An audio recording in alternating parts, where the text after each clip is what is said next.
wafugaji, makundi ya mamalishe na babalishe, bodaboda, maafisa usafirishaji, wanawake na Samia na makundi yote mlioko hapa.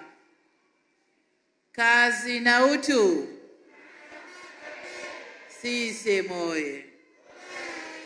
Ndugu zangu, kwanza ni shukrani kwa Mwenyezi Mungu kutujalia leo kukutana na kuwa na mkutano huu ambao ni mkutano wa mwisho ndani ya mkoa huu, lakini mkutano mzuri sana. Nitumie fursa hii kuwashukuru sana viongozi wa Chama cha Mapinduzi mkoa, waratibu wa kampeni na viongozi wa wilaya zote nilizopita kwa maandalizi mazuri sana ya mikutano yetu. Jana niliingia Rukwa, nilikuwa na mkutano pale Nkasi, kakutana na viongozi wa Nkasi Kusini, Nkasi Kaskazini, na ulikuwa mkutano mkubwa na mzuri sana. Lakini waratibu hawa wamenifanyia mikutano mizuri sana kwenye mkoa wa Katavi. Nimepokelewa kwa umma mkubwa na nimeagwa kwa umma mkubwa. Na jana nimeingia Rukwa, nimepokelewa kwa umma mkubwa, na leo naaga kukiwa uwanja umefurika watu hapa. Waratibu na viongozi wa Chama cha Mapinduzi, asanteni sana. Lakini washukuru sana wananchi wa mikoa yote miwili, na washukuru sana kwa kujitoa kwenu kwa wingi kuja kutusikiliza na kuja kupata ujumbe kuelekea uchaguzi wetu mkuu wa mwaka huu. Nimefurahi sana kufika tena katika mkoa huu wa Rukwa, na kwa kweli nawashukuru kwa shughuli zote tulizozifanya pamoja. Ndugu zangu wana Rukwa, leo tarehe 19 mwezi wa 10 tunahesabu tumebakiwa na siku 10 kabla uchaguzi mkuu. Sasa ule wakati ambao wananchi wote tumeusubiri kwa hamu ili tufanye maamuzi kuhusu viongozi tunaowataka unakaribia kufika. Na wale walioko wanasema mwezi wa 10 tuna jambo letu, jambo linakaribia kufika. Ni siku 10 tu zijazo. Hivyo inabidi kila mmoja wetu ajiandae, kila mtu angalie kadi yake ya kupigia kura ilipo, aiweke vizuri. Na kwa kuwa siku hiyo itakuwa ni siku ya mapumziko, sote hatuna budi kuhimizana na kuhamasishana kutoka mapema ili tukatumie haki yetu ya kikatiba ya kupiga kura. 29 mwezi wa 10, oye! Kura oye! Asanteni sana. Ndugu zangu, niungane na walionitangulia kusema, Mheshimiwa Pinda na wengine, kusema Rukwa ina mabadiliko makubwa sana. Nilikuja Rukwa mara ya kwanza 1997. Nilikuja kufanya kazi na NGO inaitwa Rango kwa wakati ule. Nilikaa hapa miezi 3 nafanya utafiti wa NGO zilizoko hapa Rukwa. Niliajiriwa na shirika moja la Norwegian People's Aid, wakataka nije kuwafanyia research huku.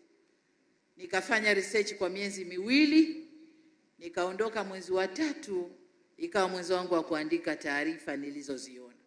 Nilifanya kazi na NGO inaitwa Rango kwa wale wanaoikumbuka. Rukwa haikuwa hivi hata kidogo. Nilihangaika kutafuta hoteli, nikapata guest house kimoja katikati hapo. Ndio nikakaa hapo. Bahati nzuri siku moja niliishiwa nadhani na mafuta au dawa ya meno. Nikaenda kidukani kununua. Bahati nzuri kikawa kiduka cha jamaa yangu wa Kipemba. Kwa hiyo pale nikapata jamaa ndani ya Rukwa hii. Kwa hiyo nikaa najivuna na kwenda na kazi zangu, nikirudi napita kwa jamaa zangu, kilichopo na gaiwa, yalla tunakwenda. Nimekuja mara ya pili Rukwa kwenye kampeni za mwaka 1915 nikiwa mgombea mwenza. Nikakuta mambo yamebadilika kidogo, lakini si hivi tulivyo leo. Wakati ule baada ya kampeni nikarudi tena Rukwa, nikamkuta mkuu wa mkoa Mama Stella Manyanya. Ndio tukawa na ile simu ya Rukwa, ruka kwa maendeleo. Angalau tulianza kufunguka. Na wakati ule ndipo nilipokusanya kero zote za Rukwa, nikazibeba kwenda kuzifanyia kazi. Nikarudi tena Rukwa kwa ziara ya kikazi. Nikafanya kazi, nikaondoka. Nikarudi tena Rukwa. Ziara ya kikazi nilifanya kazi ya kufungua na kuweka majiwe ya misingi baada ya kwenda kuzifanyia kazi zile kero. Nikaondoka, nikarudi. Nadhani hiyo ni mwaka jana, Julai mwaka jana. Ndio nimerudi tena mara hii. Nadhani itakuwa mara yangu ya 4 au ya 5 kuja Rukwa. Lakini kila nikija mambo ni tofauti. Niwape pongezi sana na hongereni sana Wanarukwa. Mambo ni tofauti. Ile Rukwa ya awali niliyokuja, nakumbuka kulikuwa na mabasi ya Sumri. Siku ambayo nimeondoka kurudi huku, tulilala njiani, mvua ilinyesha, tukalala ndani ya basi. Tunasubiri basi jingine litoke Dar, likashushe watu Sumbawanga, lije lituchukue turudi nalo Dar. Tulilala katikati hapo. Sikumbuki ni kijiji gani. Kisa nini? Mvua imenyesha, hakutembeleki. Na basi likatumbukia hapo, tukalala hapo katikati. Sasa hivi unatoka Dar es Salaam asubuhi Rukwa, unaingia kwa wakati wako saa 11, saa 10 uko Rukwa. Na kama ni gari la private, gari lako mwenyewe, unafika mapema zaidi. Hongereni sana. Mambo makubwa yamefanyika. Hongereni sana Wanarukwa. Sasa nilipokuja mwaka jana mwezi Julai, nilikuja kwa ziara ya kikazi, na kazi nilizofanya kama nilivyosema, niliweka majiwe ya msingi kwanza kwenye shule ya wasichana ya sayansi ya mkoa wa Rukwa. Na hapa nataka niendane na lile alilolisema Comrade Pinda, kufundisha wanasayansi.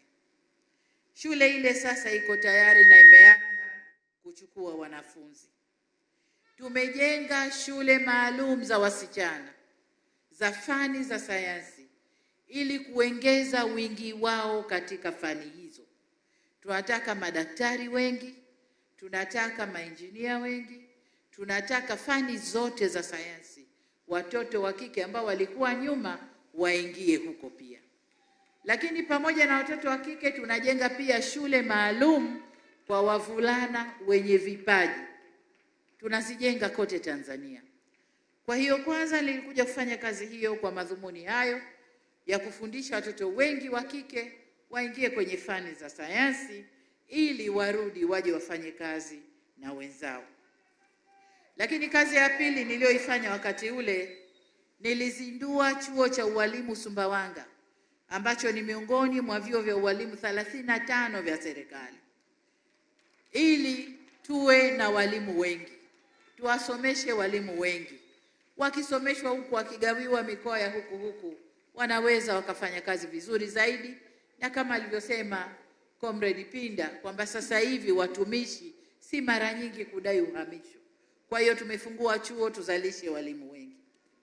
Vile vile niliweka jiwe la msingi la ujenzi wa kampasi ya Rukwa ya Chuo Kikuu cha Sayansi na Teknolojia kule Kaengesa. Na nadhani ujenzi kama unaendelea, uko mwisho kabisa chuo kukamilika. Hiki ni chuo cha sayansi na teknolojia, chuo ambacho kitatoa fursa kwa vijana wetu wa Rukwa kuingia na kusoma na kuzalisha wanasayansi wengi, wajuzi wa teknolojia watoke ndani ya mkoa huu. Hawatosoma peke yao, watasoma na wenzao, lakini ni fursa kwao. Wakitoka shule za sayansi tulizozitayarisha, wanaingia chuo, wanakuwa wanasayansi kweli kweli. Hali kadhalika, wakati ule niliweka jiwe la msingi chuo cha VETA Sumbawanga, ambacho kitakuwa ni chuo cha 4 ndani ya mkoa huu, na tayari chuo hiki sasa kimeshachukua wanafunzi na kinatoa huduma.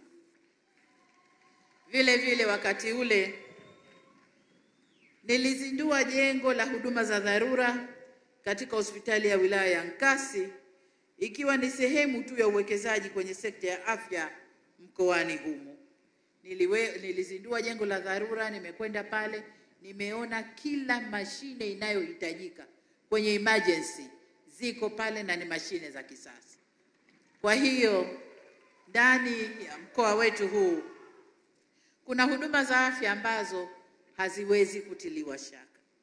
Lakini vile vile wakati ule niliweka jiwe la msingi kwenye uwanja wa ndege ambao nimesema hapa tumeshamaliza runway, tunamaliza miundombinu mingine ili uwanja wa ndege uwe kamili na uweze kutoa huduma na ndege kubwa ziweze kutua ndani ya mkoa huu. Sumbawanga oye! Rukwa oye! Sasa ndugu zangu, baada ya kusema hayo niseme kwamba ukiangalia kitabu cha ilani kile kidogo cha mkoa, kule ndani tumeweka mambo yote yatakayofanyika ndani ya mkoa huu.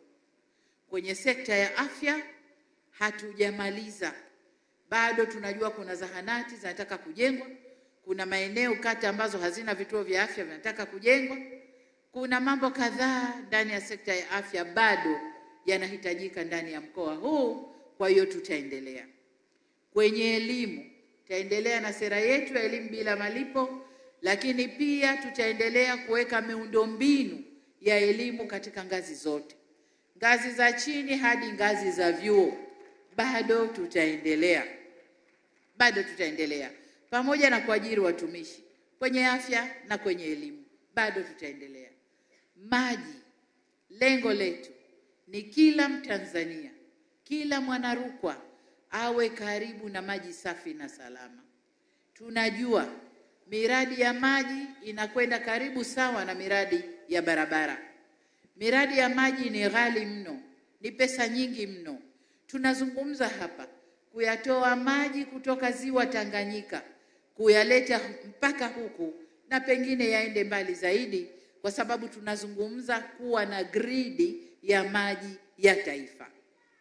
Na gridi hii itatumia vyanzo vitatu vikubwa: ziwa Tanganyika, ziwa Nyasa na ziwa Victoria. Huko ndiko tutakakotoa. Njia tatu hizo zitakwenda pahali zikutane, tufanye maji ya gridi ya taifa. Tuwe na storage, akiba au hifadhi, ndio neno zuri, hifadhi ya maji mengi ambayo hii ndiyo gridi yetu ya taifa. Upande wowote ukikosa maji, basi gridi inafanya kazi ya kugawa maji upande uliokosa maji. Kwa hiyo tunapozungumza maji safi na salama, hatutani. Tumejipanga kutumia fedha nyingi sana kufanya gridi ya taifa ili kila Mtanzania awe karibu na maji safi na maji salama. Tunapozungumzia umeme, kwa kweli umeme tumemaliza kazi. Tumemaliza vijiji vyote 12,300. Tunakwenda kwenye vitongoji. Tumeshafanya nusu ya vitongoji vya Tanzania. Miaka 2 ijayo kama itafika, tutamaliza vitongoji vilivyobaki, na Tanzania kuanzia 2027 itakuwa na umeme wa uhakika. Masaa 24 umeme unapatikana wa uhakika. Kukizimwa lazima itolewe sababu kwa nini umeme umezimwa eneo hilo lililozimwa. Labda kuna matengenezo, labda kuna kitu kipya kinawekwa, itolewe sababu. Lakini by 2027, ikifika mwaka 2027, tutakuwa tuna umeme wa uhakika. Ndugu zangu, kwenye kilimo Mheshimiwa Basha amemaliza yote, amesema kila kitu. Nami hapa nasubiriwa niseme neno ili roho za watu zipoe. Sasa kwenye kilimo kuna mawili tu ya kusema. La kwanza, niko hapa na waziri wa fedha, niko na waziri wa kilimo. Najua bajeti tulioitoa ya ununuzi wa mahindi tuliimaliza. Lakini wanasema nini? Jungu kuu halikosi ukoko, si ndio? Sasa waziri wa fedha, hebu kachungulie kwenye jungu kuu, tuone tutapata kiasi gani tuendelee kununua mahindi. Tatizo ni kwamba tumetoa mbolea nyingi, watu wamezalisha, tumepima udongo, tumeleta ugani, watu wamezalisha kwa wingi. Sasa uzalishaji kwa wingi, mambo ni mawili. Kutahitajika maghala tena yawe mengi ili tuweze kuhifadhi, na kutahitajika fedha za kununua mahindi kwa wakulima ili tuweze kuyahifadhi. Sasa kwa bahati mbaya, upande wa pili hatujafanya vizuri sana, lakini angalau tukiweza kuuza nje tutapata nafasi ya kuhifadhi yale ambayo tutayanunua sasa hivi. Niwaombe kapekueni muone uwezekano tuendelee kununua mahindi kwa wakulima. Lakini eneo la pili ambalo kulikuwa kuna ombi kutoka Kalambo kwenye shamba la Nako kuangalia uwezekano wa kumega na kuwapa wakulima. Hili nataka nilichukue pamoja na mawaziri wangu tukalifanyie kazi, alafu ndio tutaleta jawabu. Siwezi kulitolea jawabu hapa. Kwa hiyo kwa upande wa kilimo tumefanya hayo, na tutarajie makubwa zaidi kama alivyosema Mheshimiwa Bashe kwamba tunajipanga kwa makubwa zaidi. Tunajipanga kuelekea kwenye kilimo cha umwagiliaji maji. Tukifika 2030 angalau tuwe na hekta milioni 5 ambazo zinamwagiliwa maji. Tukifika hapo, Tanzania hii tutazalisha chakula na tunaweza tukalisha sehemu kubwa ya Afrika, lakini pia maeneo mengine duniani. Ndugu zangu, pia nizungumzie masuala ya miundombinu, ambapo mkoa wetu huu wa Rukwa umepata maendeleo kwa upande wa miundombinu ya barabara. Nilipokuja mwaka jana nilizindua barabara ya Sumbawanga, Matai, Kasanga yenye urefu wa kilomita 107, ambayo ni kiungo kati ya mkoa huu wa Rukwa na mikoa ya Katavi, Songwe, Tabora na pia majirani zetu wa Zambia, Jamhuri ya Kidemokrasia ya Kongo, Burundi na Rwanda. Kitupa ridhaa, mkituchagua, tumejipanga miongoni mwa barabara ambazo tutazifanyia kazi ni barabara inayotoka kwa Comrade Pida Kibaoni, Majimoto, Muze, Kilia Matundu. Hii barabara nataka niwaambie kwamba hii ni barabara nitakayoisimamia kwa nguvu zote. Nilipokuja kampeni mwaka 2020 nilipangwa kwenda Muze. Mheshimiwa mkuu wa mkoa aliyekuwepo kwa wakati ule akanisihi sana, mama, usiende Muze kwa barabara. Nikamwambia kwa nini? Akasema hakuko vizuri hata kidogo. Sitaki mgombea mwenza ende huko limfike la kumfika alafu nije kulaumiwa. Kwa imebidi niruke kwa helikopta kwenda Muze, lakini ujumbe wangu wote hawa wengine wote walikwenda kwa barabara. Kurudi kila mtu jasho linamkatika hivi. Nawaambia niambieni vipi? Wanasema hatari tupu. Na kwa bahati mbaya wakati wanapandisha mlima, gari moja ikawa inarudi sasa kwenda kugonga zingine, wakawahi kuipangia mawe. Kwa hiyo yale yaliyotokea wakati ule sitaki yatokee tena. Kwa barabara hii nitaisimamia kwa nguvu kubwa. Tuhakikishe watu wanashuka kule Muze wakiwa na uhakika wa safari. Rukwa oye! CCM oye! Lakini barabara nyingine tutakayoisimamia ni Matai Kasesia ambayo ni kilomita 50. Sambamba na hilo tutajenga stendi ya mabasi ya Laela katika halmashauri ya wilaya ya Sumbawanga, stendi kubwa ya mabasi.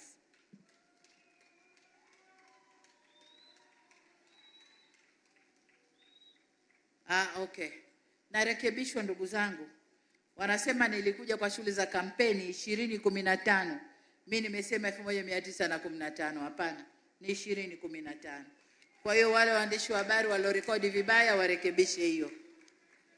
Wanasema ulimi hauna mfupa, si ndio? Kwa hiyo hizo ndio barabara ambazo tutazijenga, na ndogo ndogo zimo kwenye ilani pale. Lakini kuna maombi mawili hapa. Ombi moja lila Comrade Pinda ambaye amesema tujenge barabara itakayoshuka Kasanga, na nadhani kuna mahali nimeona barabara inayokwenda kushuka Kasanga ni Sumbawanga Matai Kasanga yenye urefu wa kilomita 107 ambayo nilizindua mwaka jana, lakini labda haijafika, inaweza ikajengwa na tukafikia huko. Ndugu zangu, jambo jingine ambalo tutafanya, barabara mbili ambazo zimeombwa ni kilomita 10 ndani ya mji wa Kalambo ambao tunachukua tuone uwezekano wake, na barabara nyingine mtaziona kwenye ilani ambayo ni ilani ndogo ya mkoa wa Rukwa. Kuna vibarabara mle vidogo vidogo tumeviweka ambavyo navyo tutakwenda kuvijenga kwa kiwango cha lami, lakini kuna barabara ambazo tutakwenda kuzijenga kwa kiwango cha changarawe, lakini zipitike mwaka mzima pamoja na madaraja yote atakayokuwa kwenye barabara hizo. Lakini niseme yapo maeneo mengine ambayo yanatufungulia maeneo na fursa nyingi za kiuchumi na biashara ambayo tunaendelea kuyasimamia. Eneo la kwanza ni eneo la madini. Mkoa wetu huu wa Rukwa una utajiri mkubwa sana wa madini, kiwemo makaa ya mawe, vito vya emerald, dhahabu, shaba na hata helium. Iko hapa ndani ya mkoa wa Rukwa, na tunaendelea kufanya utafiti kuhusu madini hayo. Kwa sasa sema tu kwamba Rukwa ina soko la madini pamoja na vituo 6 vya ununuzi wa madini. Lakini tunapozungumza leo, kwa wetu umepata wawekezaji takriban 10 wameonesha ishara ya kuja kuwekeza kwenye madini hapa Rukwa. Majadiliano bado yanaendelea. Lakini niseme kwamba sambamba na hilo pamoja na kujitokeza kwa wawekezaji hao, kipaumbele chetu cha kwanza ni wachimbaji wadogo, vijana wa Rukwa, ambao tutawatengenezea mpango wafanye kazi pamoja na hawa wachimbaji wakubwa wanaokuja. Kwa kuna maeneo tukimaliza kupima na tukimaliza utafiti, kuna maeneo tutayamilikisha kwa makundi ya wachimbaji wadogo ambao sasa wao watashirikiana na wachimbaji wakubwa. Lakini vile vile tunaangalia uwezekano wa kuanzisha kiwanda kikubwa cha kuchakata shaba hapa ndani ya mkoa wa Rukwa. Tunaangalia uwezekano. Bado tuko kwenye mazungumzo. Wanaoitaka shaba yetu ya Rukwa wamekuja kuangalia, wameona tuko kwenye mazungumzo ya waweke kiwanda hapa, ichakatwe hapa, vijana wetu wapate ajira. Na ndio maana tunajenga vyuo vya VETA ili vijana wafundishwe wakafanye kazi kwenye viwanda vya aina hii. Badili ya wao kubeba tu dongo letu la shaba wakafanye kwao, wafanye hapa ili vijana wetu wapate ajira. Tunaangalia uwezekano huo. Uwekezaji wote huu utakuza fursa za ajira na kuongeza kipato kwa wananchi wetu. Kwa hiyo wito wangu ni kwa vile vyuo vya VETA ambavyo tumeviweka hapa ndani ya mkoa, waangalie ni maeneo yepi yanatoa fursa kubwa za kiuchumi, na huko ndio wajielekeze kusomesha watoto wetu, ili uwekezaji ukija tuna wataalamu wa kutosha kufanya kazi kwenye maeneo hayo. Swala jingine ambalo nimetaka kulizungumza hapa ni kwamba katika miaka 5 ijayo, mkitupa ridhaa, tunakwenda kupanua uwekezaji wa kongani za viwanda, hususan viwanda vidogo na vya kati ambavyo kazi yao itakuwa ni kuchakata mazao yanayozalishwa ndani ya Rukwa. Kama tunauza mahindi, tuyaweke thamani kwanza, hata kama yatanunuliwa na NFRA, kuwe kuna mwekezaji ambaye atachakata, atatengeneza unga, ufungwe vizuri, unga wa mahindi kutoka Rukwa ndio uuzwe maeneo mengine. Kama kuna wengine hawataki unga, wanataka mahindi yale yakatwe vipande, chenga, tutafanya hivyo kama South Sudan. Tutafanya hivyo, alafu yafungwe mahindi kutoka Rukwa ndio yauzwe huko. Tunataka kusimama kuuza mahindi kama yalivyo bila kuongeza thamani. Sababu tutapoongeza thamani tuna faida mbili. Kwanza, vijana wetu watapata kazi, lakini sekta binafsi itapata biashara ya kufanya, lakini pia tutakuza biashara na kuongeza mapato ndani ya nchi yetu. Ndio maana tunasema tuje na kongani za viwanda vya kuongeza thamani. Sasa kuna watu wanaweza wakasema hizo ni story tu, haiwezekani. Nataka kuambia tumeanza kule Mtwara kwenye korosho. Tuna kieneo kikubwa tu ambako ni kongani ya viwanda vya kubangua korosho. Tulikuwa tunasafirisha korosho na maganda yake, kumbe tunasafirisha kazi, tunasafirisha nishati, tunasafirisha mambo mengi. Sasa watachakata hapa, yale yote wanayoyapata kwao yapatikane hapa ndani ya nchi. Kwa hiyo ndugu zangu, hilo ni eneo jingine. Lakini eneo jingine ninalotaka kulizungumza ni suala la usafirishaji. Nilipokuja hapa mwaka jana, kama nilivyosema, niliweka jiwe la msingi uwanja wa ndege. Nafurahi kwamba ujenzi unaendelea vizuri, ambapo hadi sasa jumla mradi ule umefikia 85%, na ambapo tumekamilisha ujenzi wa barabara ya kutua na kurukia ndege na maegesho ya ndege pia tayari tumekamilisha. Kazi nyingine kama nilivyosema ni miundombinu midogo, jengo la abiria, majengo ya zimamoto na majengo ya huduma nyingine yanaendelea. Sasa mtakapotupa ridhaa, mkituchagua tena kipindi kingine, tunaenda kukamilisha uwanja huu, na katika miaka 5 ijayo tumejipanga kununua ndege 8 kwa ajili ya shirika letu la ndege la Tanzania, tukiongezea ndege zilizokuwepo, na lengo letu tunalenga kuongeza huduma za usafiri ndani na nje ya nchi. Sasa tukiwa na kiwanja kizuri ambacho kinatua ndege kubwa hapa Rukwa, watakao kwenda Zambia, DRC, wengine na wapi, watarukia hapa, na itakuza biashara na italeta watu wengi ndani ya mkoa wetu. Kwa upande mwingine, ndugu zangu wa Rukwa ina vivutio vingi, ikiwemo ziwa Rukwa, milima ya Ufipa na mapori ya akiba. Hivyo tumejipanga kuiweka Rukwa kwenye ramani ya utalii ili kuchochea shughuli za kiuchumi kwa upande wa utalii. Tumeiweka kwenye ramani ya mpango wetu wa kukuza utalii miaka 5 inayokuja. Kwa hiyo ni sekta nyingine ambayo itakuja kuongeza mapato na kukuza biashara ndani ya mkoa huu. Lengo letu ni kuuza hivyo vivutio, kuvitangaza ili watu wanaokuja waone. Kuna swala limezungumziwa hapa la wavuvi. Nataka niseme kwamba sekta ya kilimo mazao, sekta ya ufugaji, sekta ya uvuvi, lakini pia sekta ya asali tumeziweka kwenye mpango unaitwa kujenga kesho iliyo bora kwa vijana. Kwa hiyo maeneo yote haya tunakwenda kuyaweka, yameshaingia kwenye mpango wa jenga iliyo kesho bora kwa vijana, na tutakuja kuitaka mikoa sasa watupe maeneo ambayo serikali inaweza kujenga, kuweka miundombinu na tuingize vijana humo waweze kufanya kazi. Tumefanya pale Dodoma. Kwenye Dodoma kuna ekari nyingi, vijana tumewaingiza kwenye kilimo, wameanza kuvuna, tumewaweka na private sector na mabenki wanachukua mitaji huko, na sekta binafsi inanunua mazao kwao, vijana wanaendelea.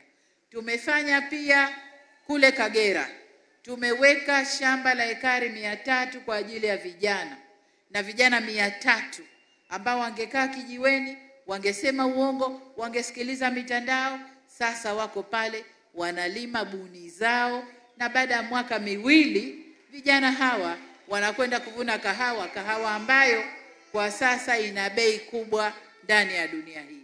Kwa hiyo vijana wetu tumeweka maeneo ya kilimo mazao, ufugaji, uvuvi na asali.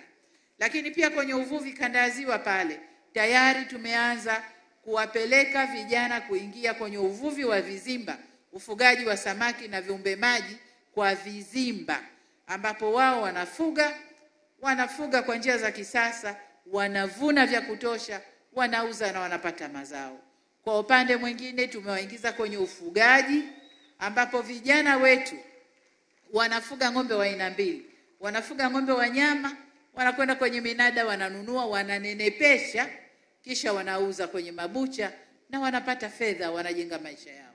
Wengine tumeweka kwenye sekta ya maziwa, wanafanya hiyo kazi, wanapata fedha, wanaendesha maisha yao. Kwa hiyo kwa swala la uvuvi ndani ya mkoa huu tutaangalia kwenye huu mradi wa jenga kesho iliyo bora kwa vijana, ili na wenyewe tuwaweke kwenye bajeti yetu. Kwa ujumla, ndugu zangu, niseme ndani ya mkoa wetu huu maendeleo makubwa yamepatikana, na mtakapotuchagua mkitupa ridhaa kuendesha serikali, na tuseme Mungu atusaidie, tutakuja kufanya makubwa zaidi na zaidi. CCM oyee! Kazi na utu. Sasa ndugu zangu, kazi zote hizi tulizozifanya, zilizosifiwa na wabunge na wasemaji wengine, na tunazotaka kuzifanya zote, ukizitizama kwa undani, lengo lake ni kuheshimisha, kuimarisha utu wa mtu. Kwa sababu unapompa mtu maji safi na salama, wanasema maji ni uhai. Unapompelekea mtu huduma za afya kwa karibu, ni kuheshimisha na kulinda afya ya utu wa mtu. Lakini pia unapopeleka kilimo, kukanya chakula cha kutosha, mapato ya kutosha, mtu akawa na senti zake mfukoni, anafanya anayoyataka, ni kuheshimisha utu wa mtu. Na yote tunayoyafanya ni kuleta heshima ya utu wako kama binadamu, ni kuimarisha utu wako kama binadamu. Na ndio maana tunasema kazi na utu. Sasa hiyo kauli mbiu utaipata Chama cha Mapinduzi peke yake. Vyama vingine hawana kauli hiyo. Tunasema kazi na utu, tunasonga mbele. Na kazi yetu tunayoomba mtupe, tumeiweka kwenye hivyo vitabu. Madiwani, naomba mnyanyue vitabu vyenu. Vitabu vidogo vidogo hivyo, kuna kazi tunayoomba mtupe ndani ya mkoa wa Mara, ili tukaifanye, tuzidi kuheshimisha utu wa mtu, utu wa Wanamara. Hiyo ndio kazi tunayoiomba. Sasa hapa, kabla sikuomba Rukwa, samahani, utu wa mkoa wa wana Rukwa, sio Wanamara, utu wa wana Rukwa. Lakini niseme utu wa Mtanzania, sababu mikoa yote hiyo ni ya Tanzania, na tunafanya kazi hiyo hiyo kila mkoa ili kuheshimisha utu wa Mtanzania. Sasa ndugu zangu, kabla sikuomba kura, mniruhusu nigawe ilani kwa wabunge wetu, alafu kwa pamoja tutakuja kuomba kura. Chama cha Mapinduzi, zinazofanywa